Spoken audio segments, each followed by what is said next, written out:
Alright, so there may be a debate, right? Which are better, a full head of dreads or high top dreads? Now, if y'all don't know, I didn't always have a high top set of dreads. I never had another set of dreads either. I actually cut this set into a high top. Well, there ain't a fade on the side, that's why I'm saying only high top only. I'm not saying high top fade because I need a fade. But I almost have kind of almost a drop fade because it drops. A lot of people have a lot more space right here by their ear from where their hair starts in the dreads, just like all the way up here, and it has all this room for a fade, but mine starts a little lower. So I kind of call mine a drop fade, but still is a high top fade. I'm not going to tell y'all what to get, but I'm going to give y'all some pros and cons of both, so y'all can choose yourself if y'all want one or the other. So let's get started. I'll start with the full head of dreads. Me, technically, I did have a full head of dreads, but I did have a high taper. So this part right here was always going, but it went back and it went very, very, very low in the back. So that's kind of how it was a full head. But still, I think most people, when they say full head, they mean actual full head. And the good thing about having a full head of dreads is your dreads look really, really full.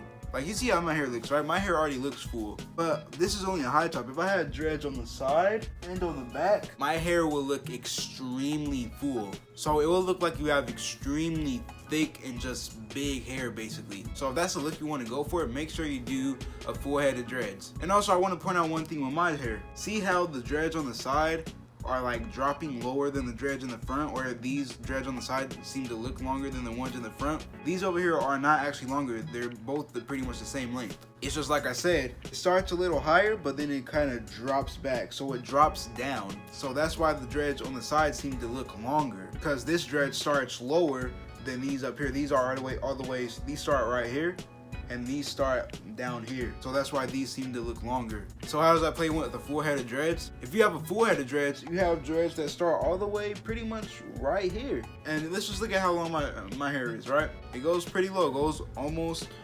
touches my shoulder. It's almost there, but it isn't quite there yet. If I were to have dreads right here, if I had a full head of dreads, well, boom, already be pretty much at my shoulder. So with the full head of dreads, your dreads look longer. So along with them looking full, they will look longer, or they will appear to be longer, because the dreads on the sides start lower, which means they could drop farther down. And there probably are many other benefits of having a full head of dreadlocks, but I'm just going to give 2 for that. But there are cons as well. The reason why I changed, why I don't have a full head of dreads, and why I now have a high top set of dreads, is because with a full head of dreads, it is very hard to fit your hair into a pineapple.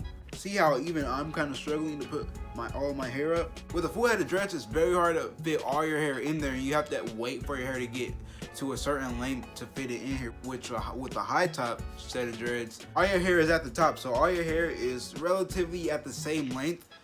So if one part of your hair can go in, then all of your hair can go in. And because your hair is so thick, it's just, it's hard to fit stuff into, like ponytails and pineapples and stuff like that. Of course you can do it, but you have to wait for your hair to get longer. Because with the high top set of dreads, you could do some pretty cool styles with, shorter hair. Just because you don't have so much hair to fit into something, it fits pretty easily. That's honestly one of the biggest reasons why I changed to a high top fade. So that's one con for having a full head of dreads, and one pro of having high top set of dreads. But another con of having a full head of dreads, which I think is probably the biggest thing, is not being able to get really clean fades, Now I will say this, of course, some people can have high tapers or burst fades or low fades, and it'll still be considered a full head of dreads.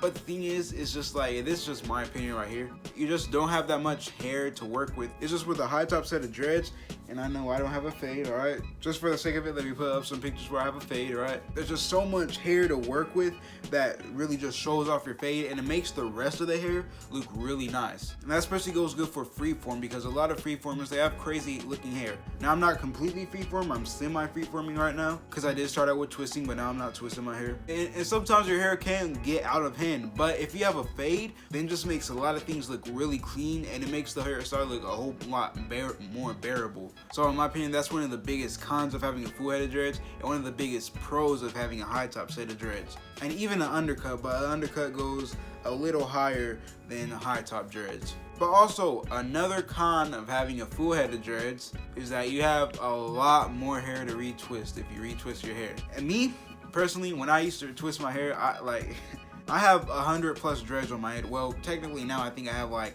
maybe 90 or 80 something, because I have a huge Congo and I have a bunch of other Congos. But like when I used to retwist my hair, I would have to retwist like 100 plus dreads, and that took a while. So just imagining if I had a full head, that would take even longer. That's 20 to 30 dreadlocks that you don't have to retwist. Now, I'm not saying all of you have, you know, as skinny dreadlocks as me, because that's another reason, you know, that it takes so long for me and why I have so many dreadlocks, because mine are skinny. Some of you may have really thick dreadlocks where it maybe only takes you 20 minutes to retwist your hair, because you don't have to retwist as much. But either way it goes, with the full head, it's going to take longer, just because you have more hair to retwist. Now, that isn't a big problem, obviously, but I'm just trying to put these into perspective. But cons about having a high top set of dreads is that your hair, if you don't have a lot of dreadlocks like me, or if you don't have thick hair like me, because my hair looks very full, as you can see, or in my opinion it does at least. If you don't have a lot of dreadlocks, or if you have thinner hair, then your hair isn't going to look as full, which is obviously where full headed dreads dominates in. So I think those are all things you have to consider. So if you want your hair to look very thick, full, and if you want your hair to appear longer, faster, then I would recommend you get a full head of dreads. But if you really like that fade look, and you like having that fade on the back and on the sides, and you like to have your hair in a pineapple or in any like type of style where your hair is up, then I would recommend that you get a high top set of dreads. But honestly, either one is up to you. If you're stuck in the middle, I would recommend that you just start with a full head of dreads, and then if you don't like it, then you can always get it cut around the sides, because that's what I did. But yeah, I hope this video gave y'all a little more clarity. If you like this video, or if it helped you all out, please make sure I like it. If you want to see more videos from me in the future, please make sure to subscribe and turn on post notifications so y'all never miss out on another video from me in the future. And with that being said, I love you all, and I'll see you all in the next video.